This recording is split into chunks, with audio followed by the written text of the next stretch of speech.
A lot of this isn't going to make sense to you, and I'm sorry about that. I'm just going to start at the beginning, with the house.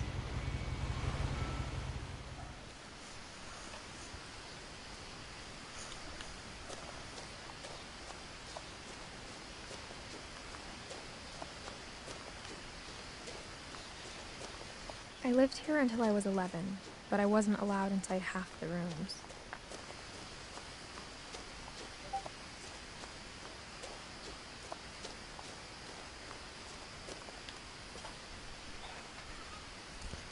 Inside the mailbox were bills from 7 years ago, marked urgent, open immediately.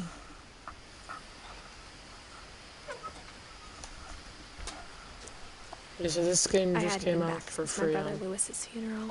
PS Plus.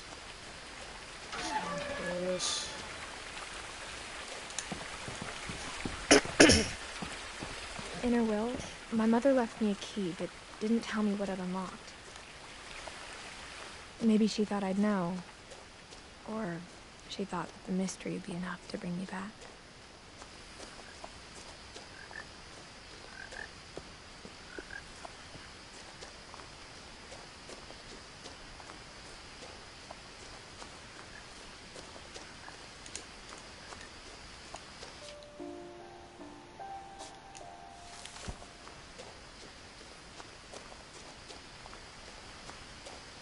No one had driven this way in a long time, but I saw a few hoof prints.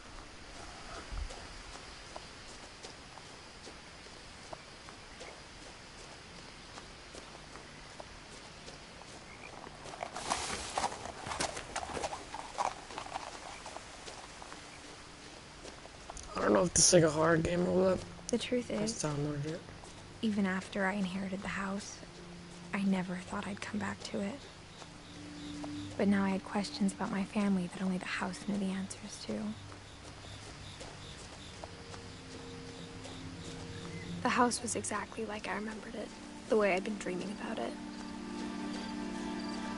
What kind of house is that?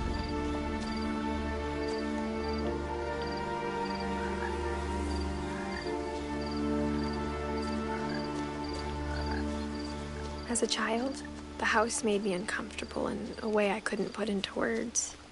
Now, as a 17-year-old, I knew exactly what those words were. I was afraid of the house.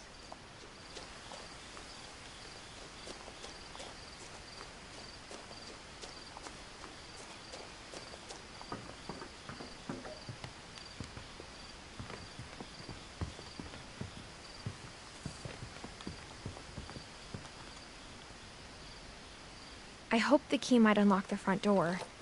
It didn't.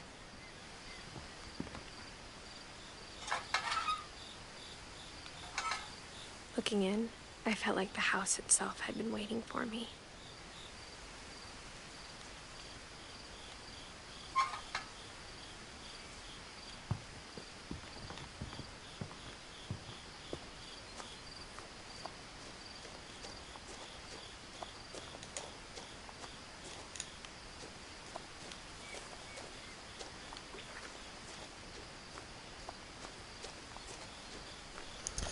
Alright.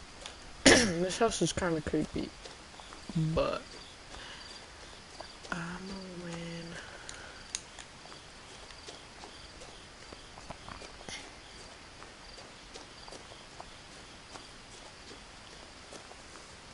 I really don't know.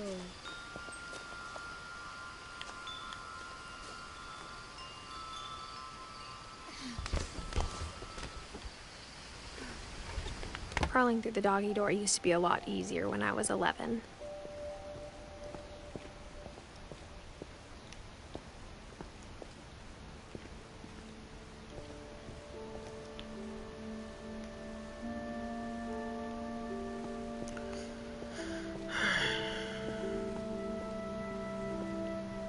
The power had been turned off the night we left.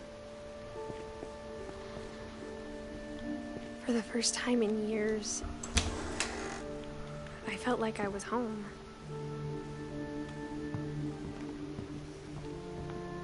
But instead of a family, there were just memories of one. So did her, like, family all go missing or something?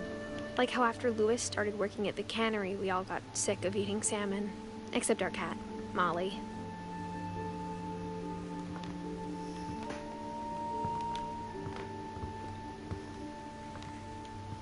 Nothing in the house looked abnormal. There was just too much of it, like a smile with too many teeth. A lot of things got left behind in the whirlwind of that last night.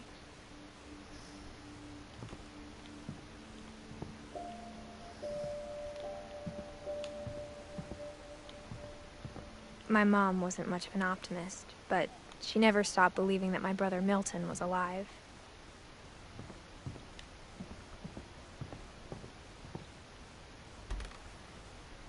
Edie told me once that every Finch who ever lived is buried somewhere in the library.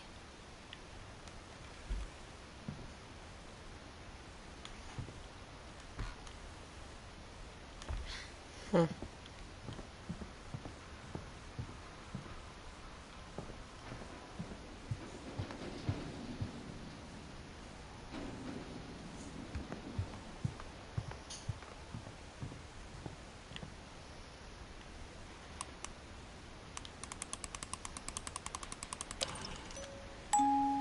Great-Grandpa Sven built a music box for Barbara, along with the rest of the house. Mom always told me to stay out of the basement, so I wasn't too surprised when the key didn't fit.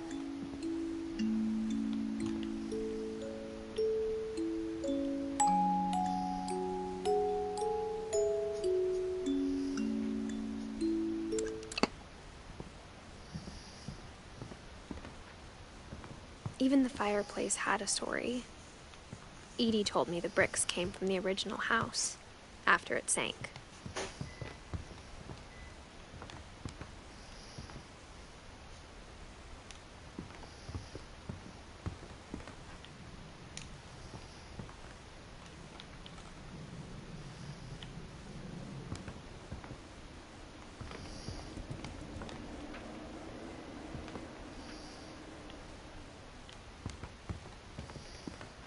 The table was still a wreck from the night we left.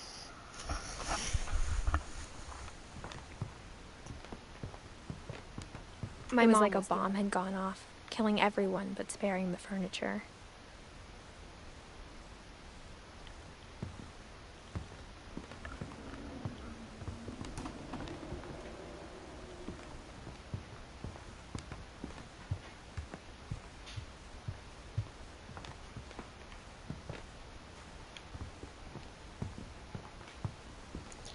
Alright.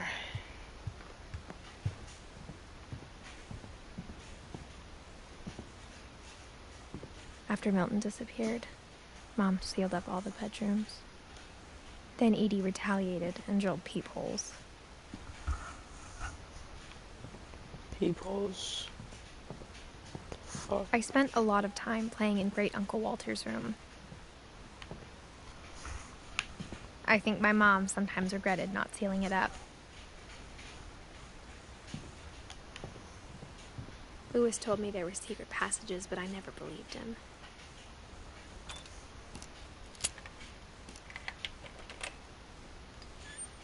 Huh. Turns out, my mom was really good at keeping secrets.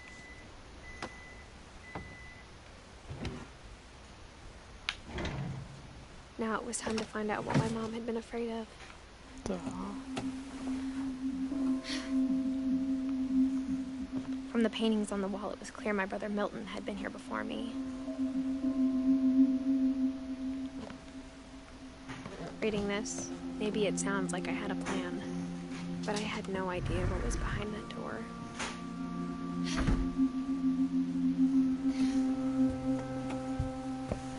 Just like I had no idea where all this was gonna lead. The same here. I have no idea where this is gonna go. I grew up looking at Molly's room through the peephole. Molly's gerbil had a tiny bedroom with its own even tinier gerbil cage.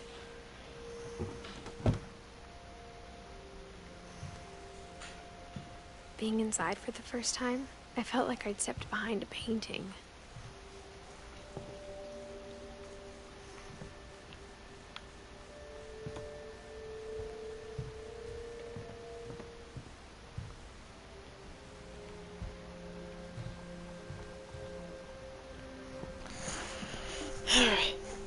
don't know what's in this room, but what's the point of this? Yo, for the two I got the people sense watching, Edie had spent what's a up? lot of time here. If you're not subscribed, make sure you subscribe, man. Just appreciate it. December 13th, 1947. Dear Diary, I'll be gone soon, but I wanted to tell somebody about what's gonna happen. It started when Mom sent me to bed without dinner. I woke up and I was starving, so I looked around for something to eat. The gerbil food was dry, but I didn't mind it.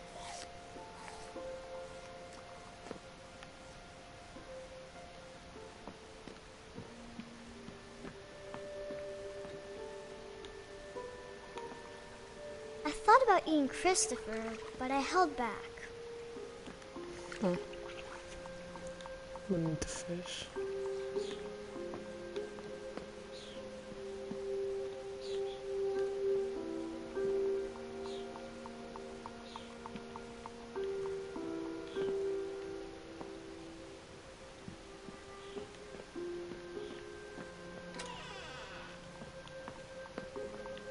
I kept eating and eating.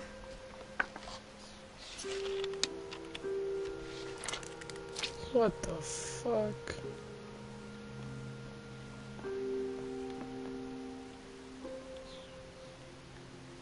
I ate a lot of things that night.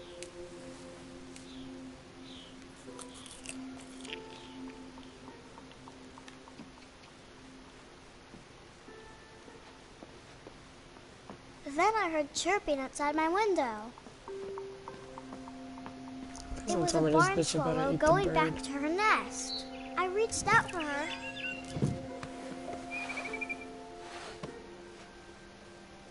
And suddenly, I was a cat.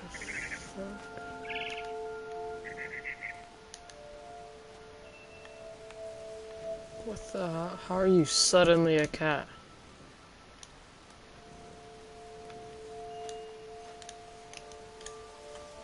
How do I get over there?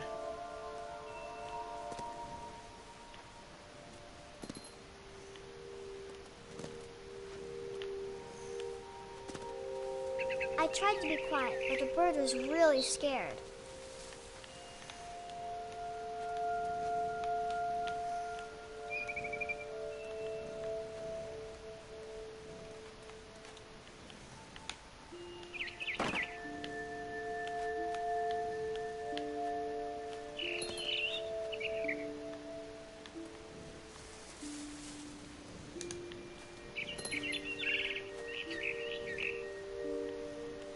Mom and Dad didn't even look at me.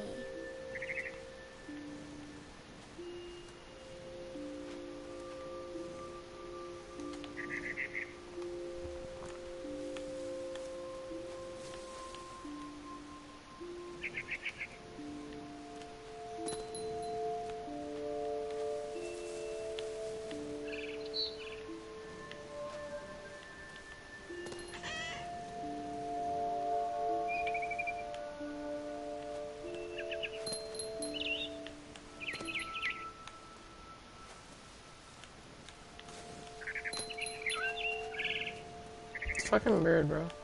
I jumped and I almost got her.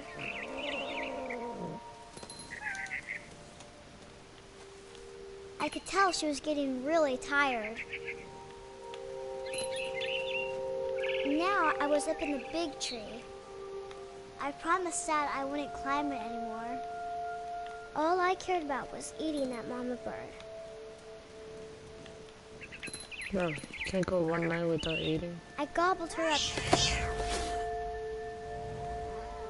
And suddenly, I was an owl.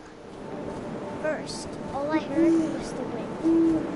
Then I heard little teeth nibbling in the grass.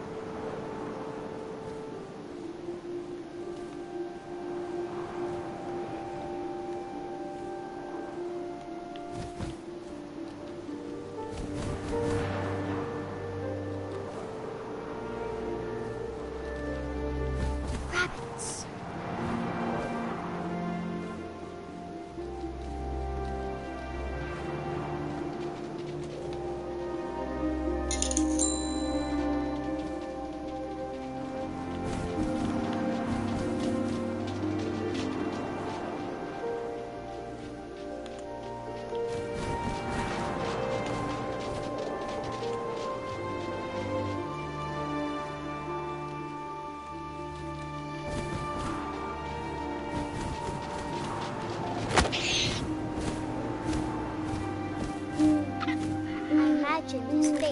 waken up and seen mine through my talons. I swallowed him up, and I didn't chew one bit. Then I flew off to find something bigger.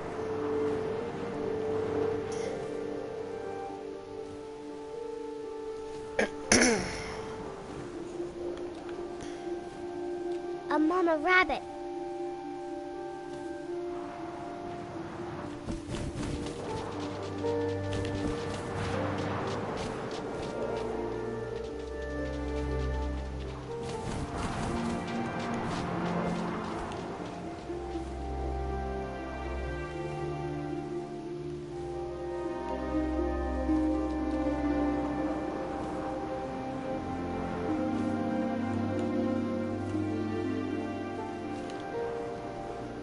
That was so cool. Mama Arabic.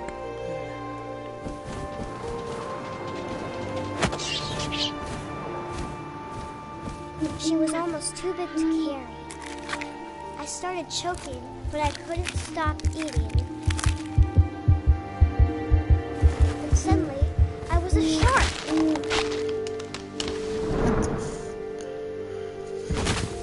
This girl is one with imagination.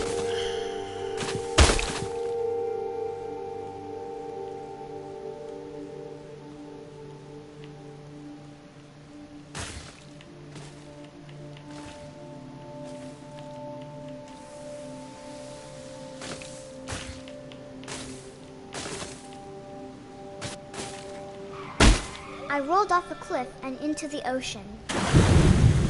Now, I was hungrier than ever.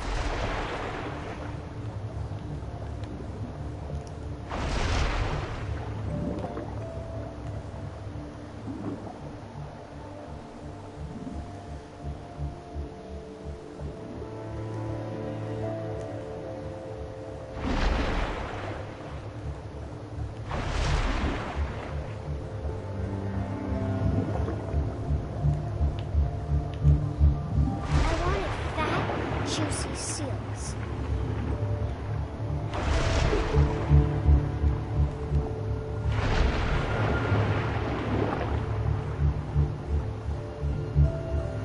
Where do I keep going?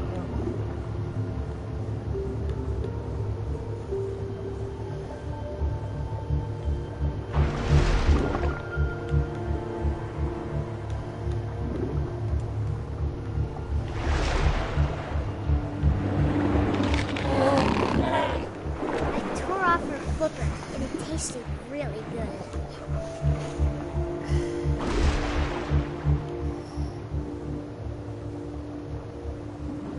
Where does this busy go?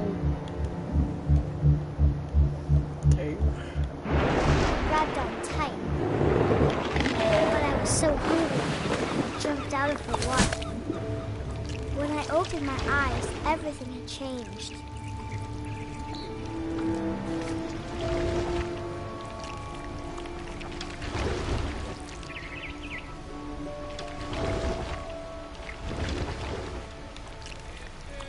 Now I was a monster, and I smelled people everywhere.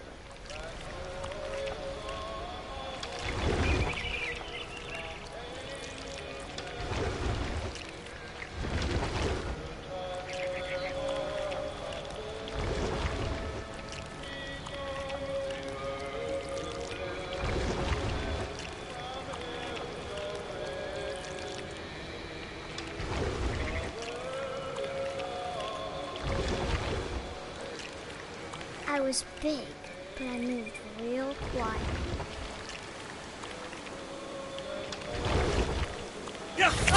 What the fuck? What's this?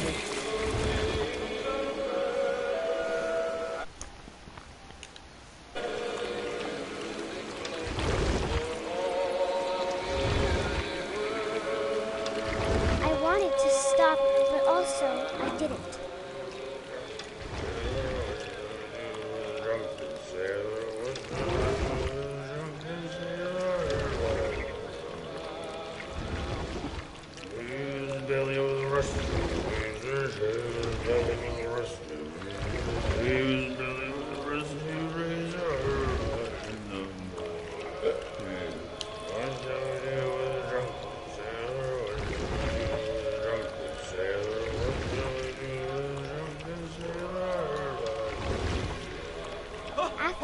last passenger, I was still hungry.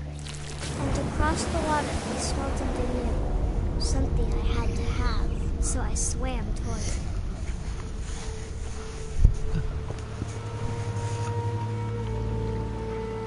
I slithered onto the sand, and the good smell went into an old pipe.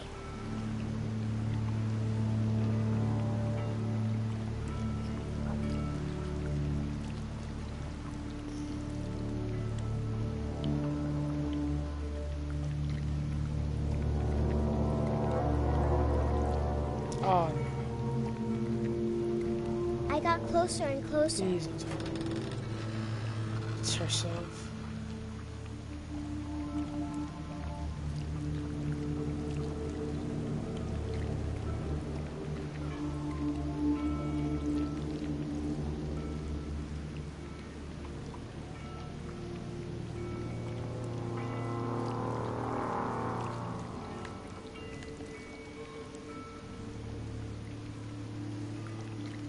All of my stomach started growling. And suddenly, I was me again. I held my breath for a long time, but I couldn't hear anything. I think it's waiting for me to fall asleep. But it's not going to wait much longer. It needs to be, and we both know I will be delicious.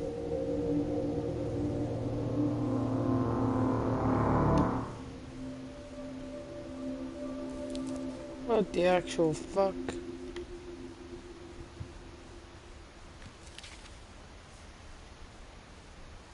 I'm not sure if I believed all of that, but I'm sure Edie would have.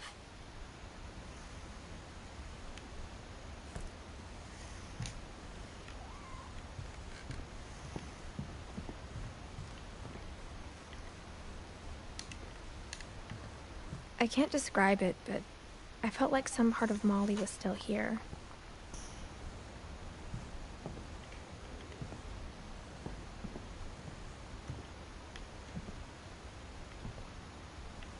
I'm trying to find them.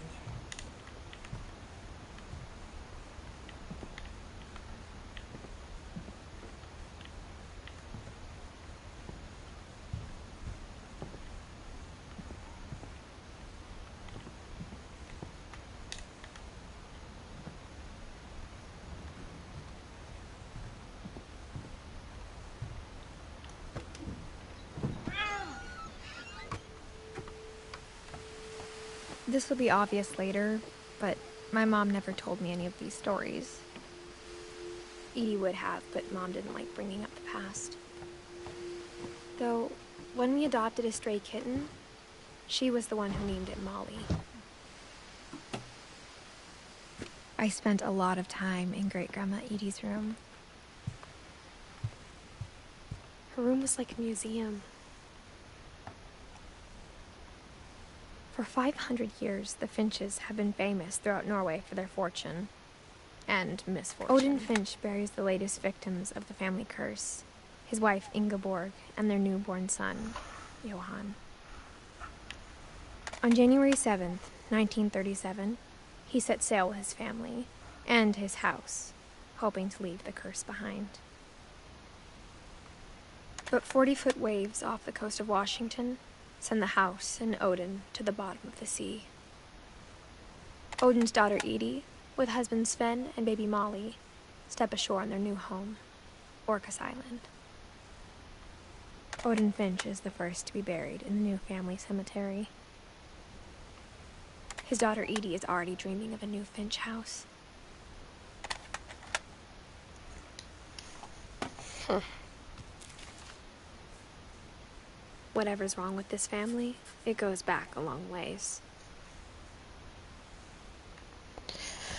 Alright. Louis died a week before we left, but Edie had already started to memorialize him. Edie knit me a new pair of gloves every year, just in time to replace the old ones.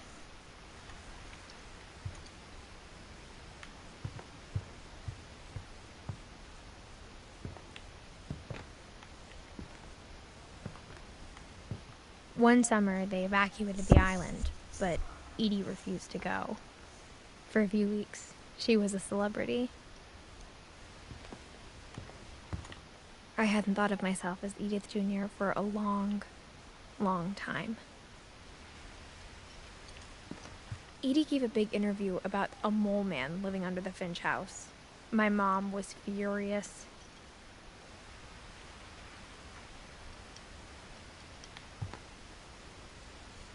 When Edie told people Sven was killed by a dragon, she could also have said he was building a dragon-shaped slide that collapsed.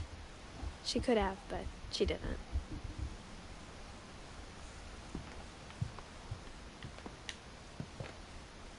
Even in her 90s, sometimes Edie seemed a lot younger than my mother.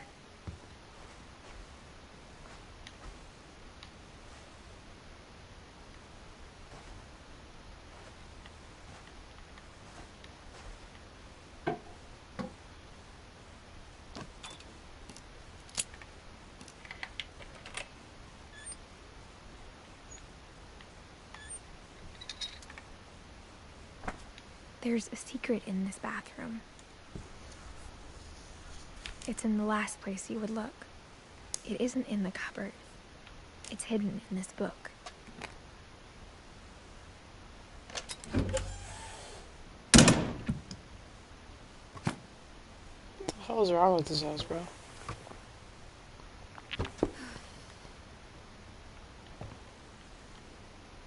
Sven gave Sam an old camera he'd refurbished. He never put it down.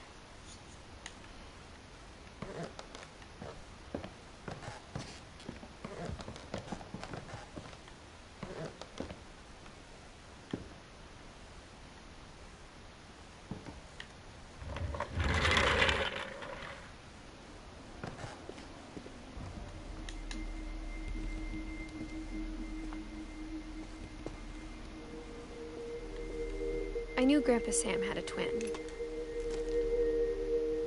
and that he never talked about him.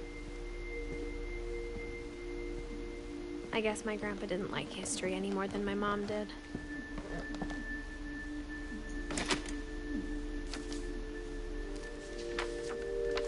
How I Want to Remember My Brother by Sam Finch. The thing I remember is that when he made up his mind, that was it.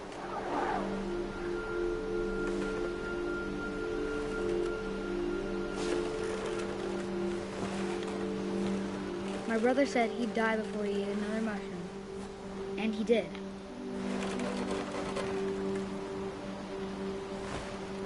At Barbara's funeral, we swore we'd never be afraid again. And he wasn't. I think Calvin always wanted to fly.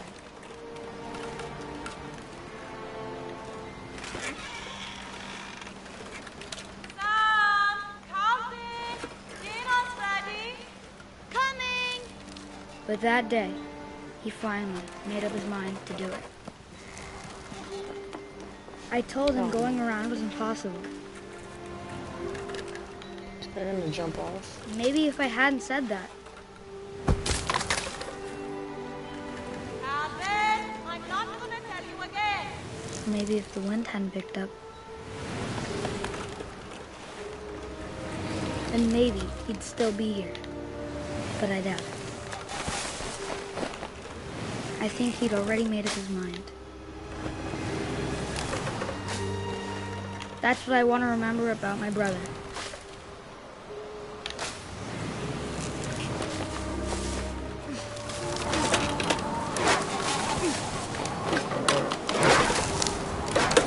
The day he made up his mind to fly. And he did.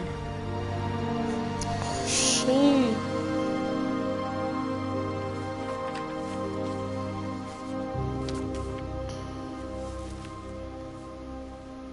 Calvin's story felt strangely familiar. When I was younger, I remember trying to do the exact same thing.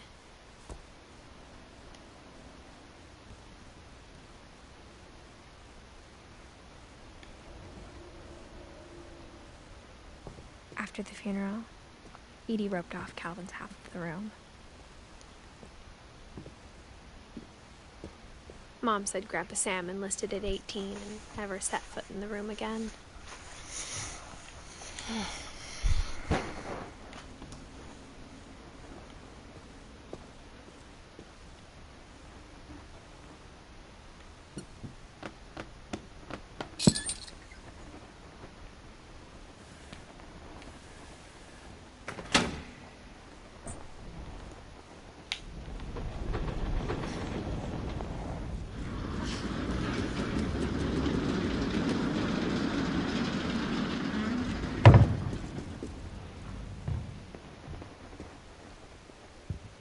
The passages were a pretty tight fit.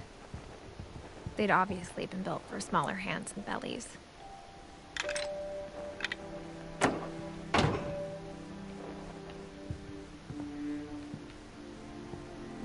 Whenever people ask me about my family, the first thing they always want to know about is Barbara.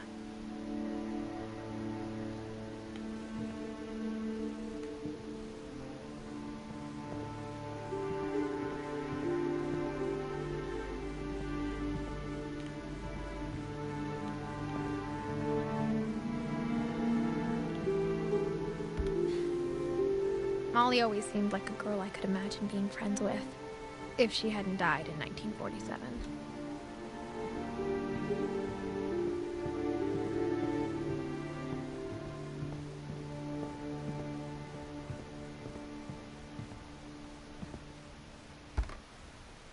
My Grandpa Sam spent 7 years sharing a room with his dead brother, Calvin.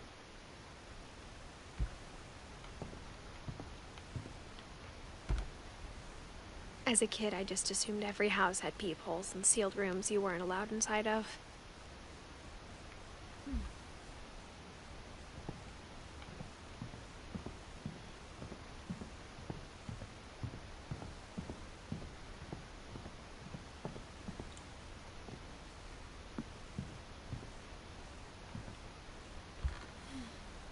Barbara was a child star for 2 years, until America grew out of it. Edie's father, Odin, built the original house.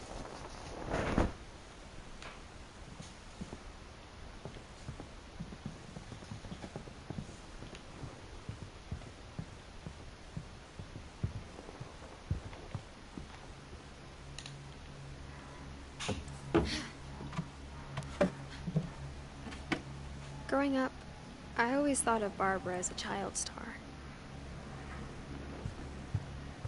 I never thought about how hard it must have been for her afterwards.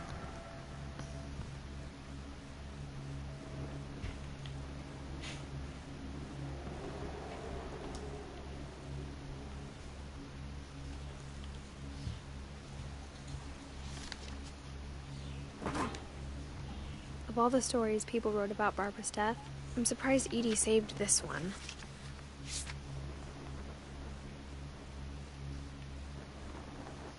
Old Jack here with another ghastly tale inspired by America's most unfortunate family. I'm calling it The Surprise Ending of Barbara Finch. As a child star, Barbara was famous for her scream. Now at 16, she was all washed up. Has-been. But in a lucky break, she'd been asked to perform her signature scream at a local convention for monster movie fans. It was just the boost her career needed. Unfortunately, her scream hadn't aged well. Getting better. I think you just need the right motivation. Her biggest fan and current boyfriend, Rick, was about to demonstrate when... Now that was a great scream. It was Barbara's father, Sven. He'd slipped into a table saw and had to be rushed to the emergency room.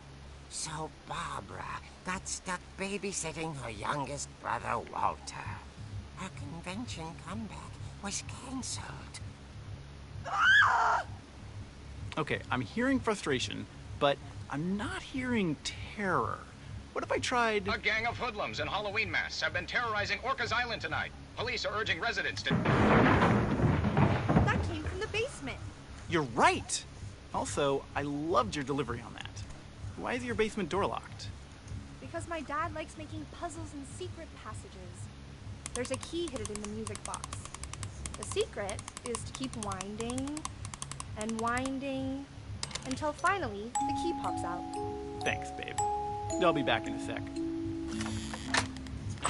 20 minutes later, Rick hadn't returned. So Barbara went to look for him, right on cue. She reached for the music box. And as she wound the key, she listened for Rick, but the house was silent. Rick?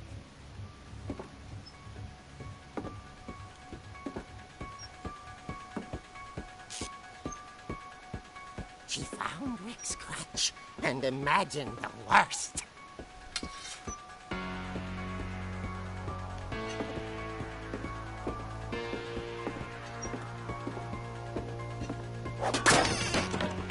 The gang's leader is the infamous Hookman killer, Dr. Carl Hamill, who impaled and then ate his family 10 years ago tonight.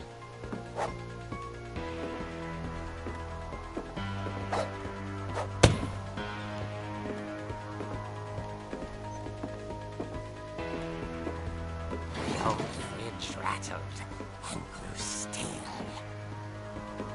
Oh dear! Oh! Rick?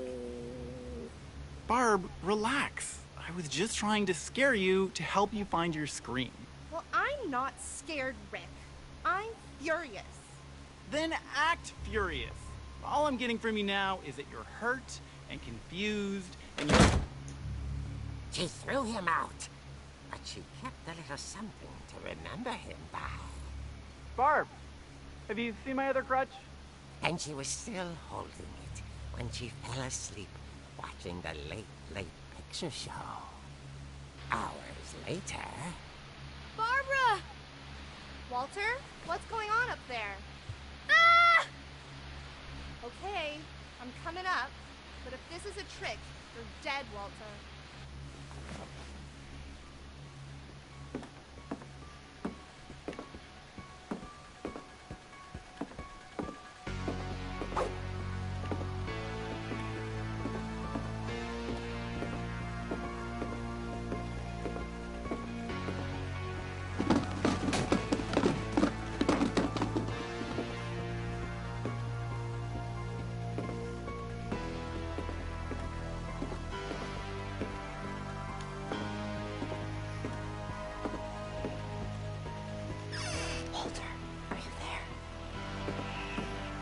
Walter had vanished, but his bedside radio was still on. Orcas Island police describe the man as 6 feet tall, with a steel hook for a hand. Residents are urged to lock all doors and windows and notify the police of any suspicious activity. Barbara turned, saw the Hookman, and was speechless. He was quite smashing.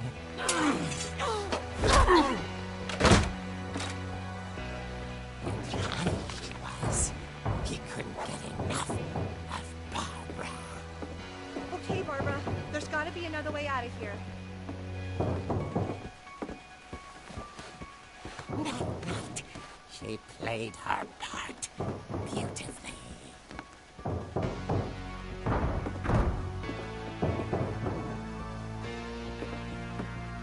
Molly's door hadn't been opened in years. The hinges grow.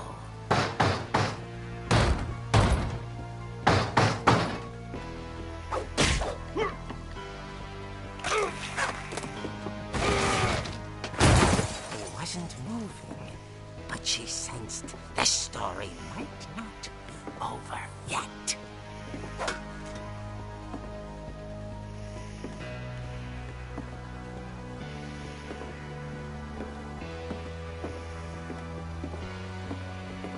The Hookman had vanished. She listened for his breathing, but all she heard was...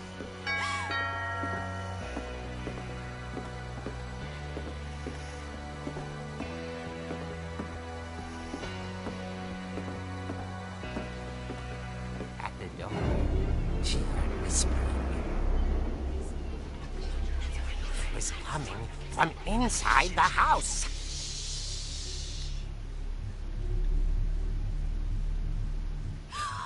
Oh dear.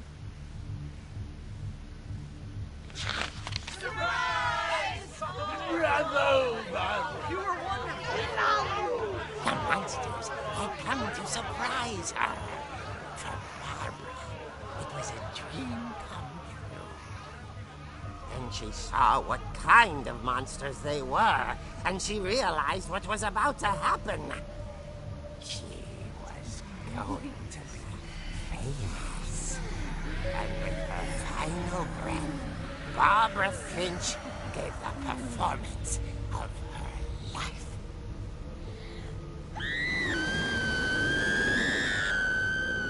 I wasn't there myself, but I hear Barbara was magnificent. Poor girl. She had a taste for stardom. But unfortunately, so did her fans. Of course, the police blamed it all on poor Rick, who disappeared the same night. And little Walter, hiding under his bed the whole time. He took it all pretty hard, but that's another story. As for Barbara, tucked inside the music box is all they ever found of her. Her ear. Now that's what I call a real eerie tale.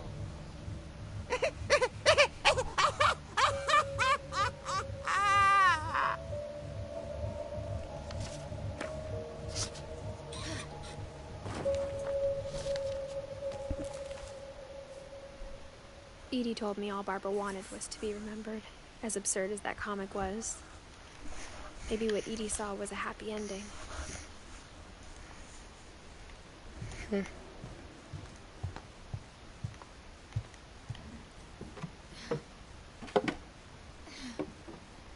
I guess now I know why Mom didn't like me playing with the music box.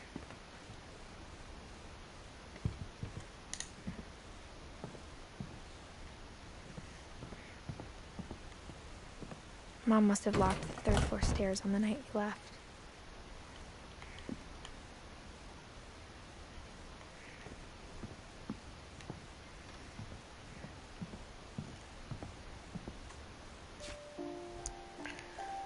Alright guys, I'm gonna end it here.